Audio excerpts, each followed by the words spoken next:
Hey guys, Rami here with your second stimulus check update and second stimulus package update for Thursday, October 29th. Nancy Pelosi is pushing Steve Mnuchin and the White House to respond to the Democrats' offer on stimulus, warning them of the terrible situation the country will be in without a stimulus package. And she also lays out exactly the 6 things they have differences on. So let's see where we stand with all of this. Just please hit the like button on the video and subscribe if you haven't already. So Nancy Pelosi opens up the letter to Steve Mnuchin by saying, "We're about to pass 9 million virus cases and 250,000 deaths.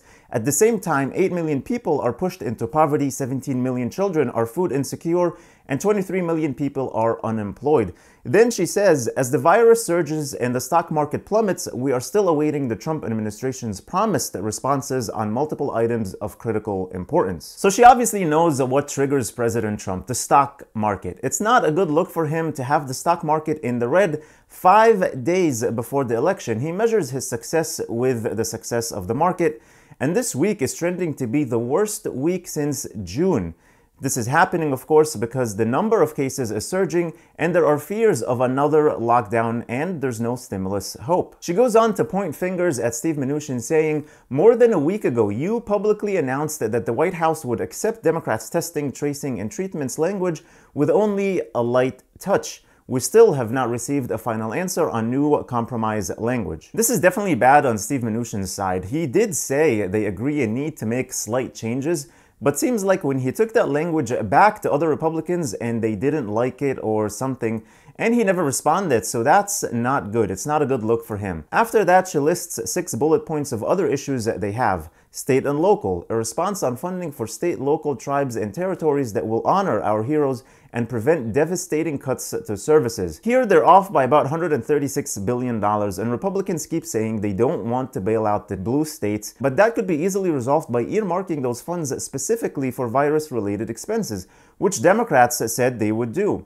The second thing she talks about is safe schools, answers on funding to safely reopen our schools with separation, ventilation, sanitation, and more funding for teachers and support staff, and also on ensuring private schools, K-12 public schools, and higher education receive a sufficient balance of funding. Here the difference is only about $50 billion, so they should be able to reach a compromise on that. I mean, when we're talking about $2 trillion, what's $50 billion, right?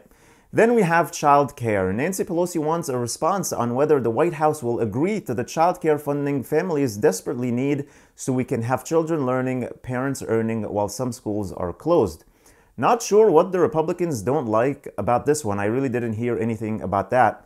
Then there's the tax credits for working families, an answer on whether the White House will provide funding to strengthen the earned income tax credit and child tax credits. Republicans seem to have countered that with increasing the stimulus checks for dependents from $500 to $1,000. And number 5 on the list is unemployment insurance. She wants $600 and Republicans want $400. On this one, I think the $400 number is reasonable and Democrats should take it. We had studies already showing that more than 60 or 70% of people who received the $600 were getting more money than they did when they were working, and some businesses had trouble bringing back those workers back in June when we started reopening. And the last thing she mentions here is OSHA and liability, a response on whether the White House will agree to keep our workers safe as they risk their lives and jobs to keep us safe and keep the economy running. This has been a big area of contention between Republicans and Democrats, where Republicans want to protect businesses and medical and healthcare providers, and Democrats want to protect customers and employees.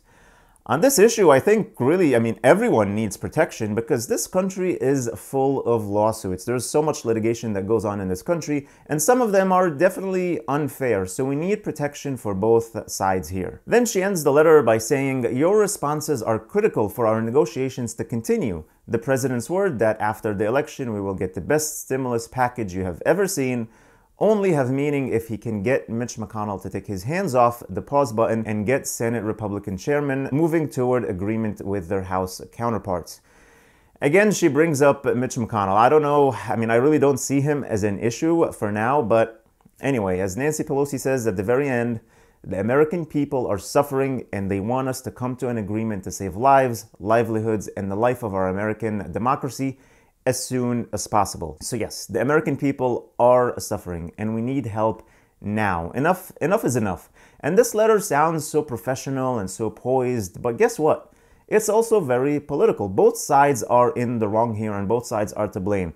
And I'm really curious to see how the negotiations dynamic going forward will change after the elections. Because by then, all the political motivations to get votes based on stimulus talks will be gone. Then I think we'll see the true intentions of both sides. I cannot wait. Only 5 days to go. But there's a high chance that we won't find out that night because of all the ballot counting. It's going to be a very, very interesting week for sure next week. I pray for the best for this country and for the American people and for you guys. Thank you so much for watching. I really, really appreciate you all. Please hit the like button, share this video with your friends and family, subscribe if you haven't already, and click the notifications bell to be notified whenever I publish new videos and new content for you. Also, make sure to check the link in the description for the Yada savings account. It's a new savings account that is FDIC insured, and it gives you interest with a lottery system. If you use the link below, you'll get 100 tickets when you deposit as little as $25 for a chance to win up to $10 million. Then you'll get a weekly ticket for every $25 that you deposit. I think this is the future of banking, as it encourages savings to earn more chances at winning a big prize. Also, don't forget to get your 3 free stocks from Webull, potentially worth up to $1,600 when you deposit only $100, which is just like cash. You can take it out anytime you feel like it. All the links are in the description below. Please stay safe, stay healthy, and I'll see you in the next video.